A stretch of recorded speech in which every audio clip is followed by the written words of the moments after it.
দামি জানে না সকলে, জানতো যদি পড়তো দেখে কোরআন হাদিস খুলে।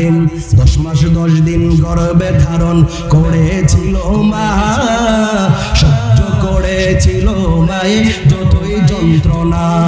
সে মাকে কষ্ট দিলে, সে মাকে কষ্ট দিলে কষ্টা সহে না। মা কেন এত দামি জানে না সকলে, জানতো যদি পড়তো দেখে কোরআন হাদিস খুলে। মায়ে 2 বছর পান করালো মায়ে বুকের দুধ, বুকে কুলে নিয়ে আমায় দিলেন কত সুখ। কিভাবে সেই মাকে সন্তান, কিভাবে সেই মাকে সন্তান বন্ধ কথা বলে। মা কেন এত দামি জানে না সকলে, জানতো যদি